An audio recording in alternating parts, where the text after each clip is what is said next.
नमस्कार, आप देख रहे हैं पीडीएस न्यूज़। मैं हूं पीसी सैनी। आज की इस रिपोर्ट में हम बात करेंगे अलवर में होने वाले भर्तृहरि नाटक के बारे में। जानकारी के लिए बता दूं कि 100 साल से खेला जा रहा है यह नाटक। रात को शुरू होता है, सुबह तक चलता है। अलवर में राजऋषि अभय समाज के द्वारा 100 साल पुराने रंगमंच पर महाराजा भर्तृहरि का नाटक किया जाता है। इस पुराने रंगमंच पर इस नाटक के 1000 से ज़्यादा मंचन हो चुके हैं। हर साल 16 से 18 दिन तक खेले जाने वाला यह नाटक न केवल अनूठा है बल्कि पूरी दुनिया में अकेला भी है। रोज एक जैसा नाटक 7 घंटे तक देखकर लोग न तो थकते हैं और न ही बोर होते हैं। खासियत है कि हर दिन वह नए रूप में दिखाई देता है। एकटक होकर देखते हैं दर्शक। राजऋषि अभय समाज का रंगमंच मूलतः पारसी थिएटर शैली के नाटक मंचन के लिए विख्यात है। इसी मंचन पर लगातार इतने लंबे समय से एक ही नाटक देखकर लोग थकते नहीं हैं। उज्जैन के राजा भर्तृहरि ने अलवर में आकर ही तपस्या की थी और यहीं समाधि ली थी।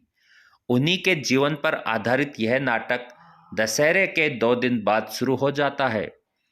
यहाँ काम करने वाले कलाकारों की भी अपनी कहानी है और मंच की भी। पारसी शैली के थिएटर की परंपरा सबसे अनूठी है। देश में पारसियों की यह शैली खुद पारसी भूल गए हैं। कहीं भी इस शैली के थिएटर नहीं है और न ही इस शैली में नाटक मंचित हो रहे हैं। देश का एकमात्र राजऋषि अभय समाज रंगमंच है जो इस शैली को जीवित रखे हुए है। इस शैली में खेला जाने वाला नाटक राजा भर्तृहरि का मंचन देखने के लिए राजस्थान के अलावा उत्तर प्रदेश, मध्य प्रदेश, दिल्ली और हरियाणा समेत तमाम उत्तर भारत के प्रदेशों के लोग आते हैं। असल में पारसी थिएटर शैली का रंगमंच ही सबसे अलग होता है। यहाँ राजऋषि अभय समाज का रंगमंच उसी का प्रतिरूप है। इस शैली के कारण इस रंगमंच पर ऐसे पर्दे लगे हुए हैं, ऊपरी से नीचे की ओर गिरते हैं। इनका वजन 400 से 500 किलो तक है, जिन्हें खोलने के लिए ऊपर खींचते वक्त दोनों ओर 4-4 लोगों का उपयोग किया जाता है।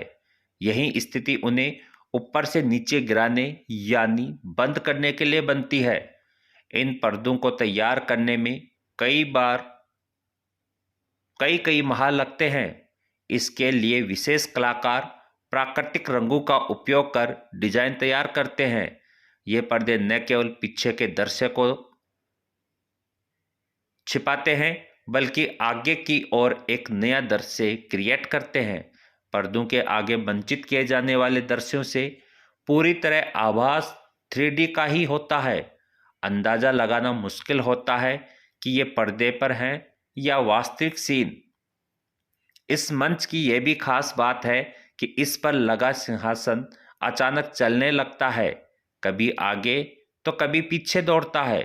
यही नहीं, सिंहासन के नीचे मंच की जमीन भी अचानक फट जाती है और उसमें से राजा प्रकट हो जाते हैं। यह किसी प्रकार का जादू नहीं बल्कि मंच की बनावट कुछ इसी तरह की है। यह सब वास्तविकता में होता है। 200 रुपये तक का टिकट लेकर देखते हैं एक ही नाटक को। महाराजा भर्तृहरि का मंचन देखने के लिए राजऋषि अभय समाज के बाहरी हिस्से में बनी विंडो पर रोज लंबी कतार लगती है। यहाँ टिकट की कीमत 300 रुपये से लेकर 200 रुपये तक है। इस टिकट से मिलने वाली राशि का उपयोग भर्तृहरि नाटक के शुरू होने से पहले विजयदशमी तक निःशुल्क मंचित किए जाने वाली रामलीला पर खर्च किया जाता है। प्रतिदिन करीब 2500 दर्शक इस नाटक को देखते हैं।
मूर्ति में स्वर्ग।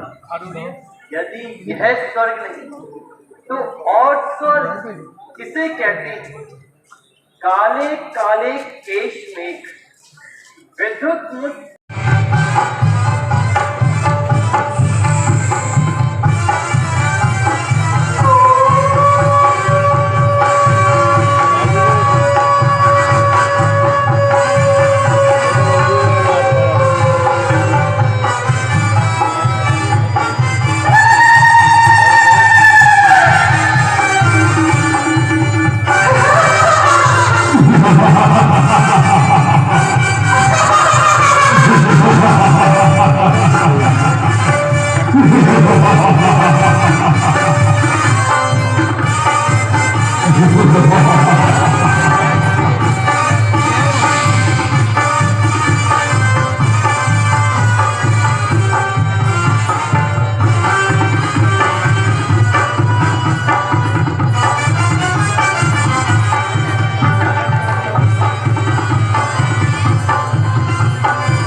कहती प्रजा मुझे न्यायकारी न्याय सागर है।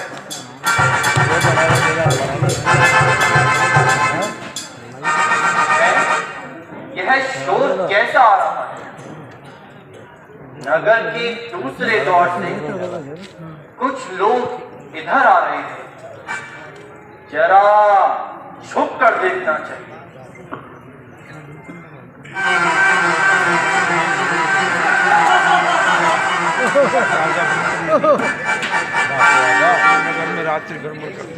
योगी और भोगी रात रात्रि को नहीं जागते, बल्कि हम सरी के कुछ कुल के लाल रात रात पर जागकर इस सोई हुई जनता का माल हथियाते हैं। देखो भाइयों, ब्राह्मण की जात कुछ बतला रही है। क्या बतला रही है? मैंने कहा बता भगवान। वो बोली पंडित जी या तो आज आप मुझको एक सोने की अंगूठी घड़वा करके ला दो, वरना मैं व्रत को छोड़ू। हाँ भाई, मेरा जैसा होगा तो तोड़ देता। लाला मुझे तो जिंदा रहना है यार, तुझे तो मरना है यार। अच्छा तू जिएगा, क्या करूं? जी ले। मैंने उसको प्यार से समझाया। कैसे? अच्छा, बुढ़ापे में जितना क्रोध हो सकता था ना, किया, वो भी किया। अच्छा, नहीं मानी।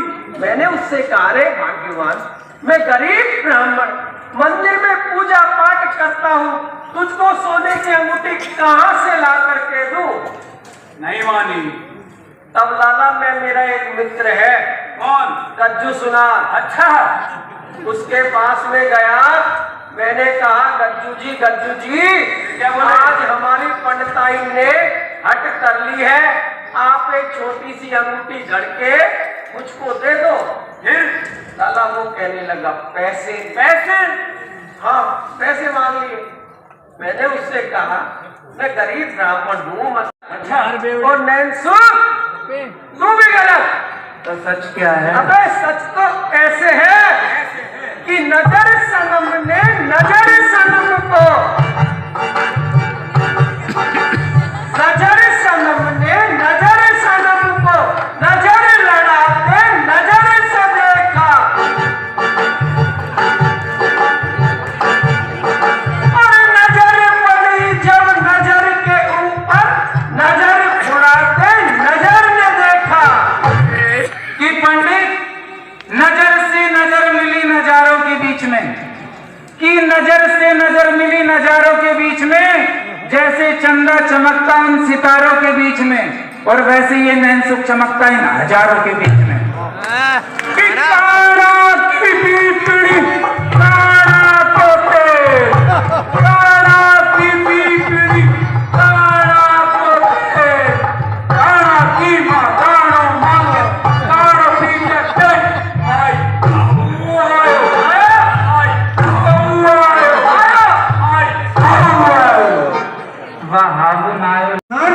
पहुंचे।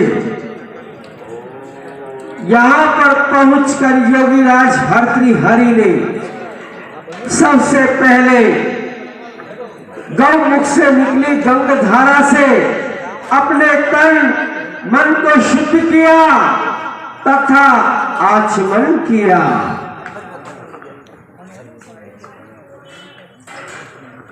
उनके मन में दृढ़ संकल्प है कि मुझे तपस्या में लीन होना है। चाहे कितनी ही कठिनाइयों का सामना क्यों ना करना पड़े, मुझे तो गुरु के वचनों को सत्य करना है।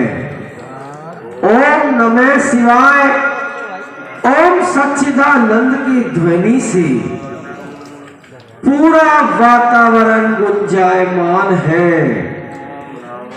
भोर का समय है तो सूर्य देवता प्रकट होना ही चाहते हैं, तो वातावरण में असीम शांति है।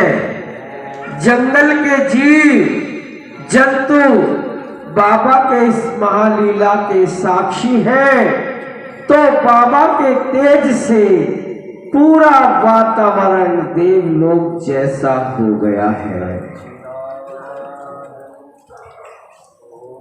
ओम नमः शिवाय, ओम नमः सच्चिदानंद का जाप करते हुए योगीराज भर्तृहरि ने उस संपूर्ण स्थान की परिक्रमा पूर्ण की तथा भगवान शिव को पुनः नमन किया, प्रणाम किया।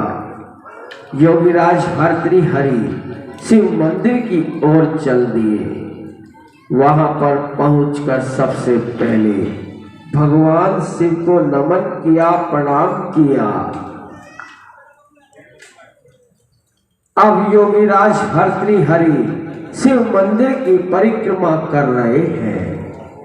देवों के देव महादेव, नाथों के नाथ महादेव अपने भक्त के सामिथ्य पर पूरा स्नेह उन पर लुटा रहे हैं। धीरे धीरे बाबा ने शिव मंदिर की परिक्रमा पूर्ण की तथा भगवान को पुनः नमन किया। ऐसा समय आ गया है जो न किसी ने देखा था न सुना था। चिरजीवित अजर अमर बाबा भर्तृहरि ने चारों ओर देखने के पश्चात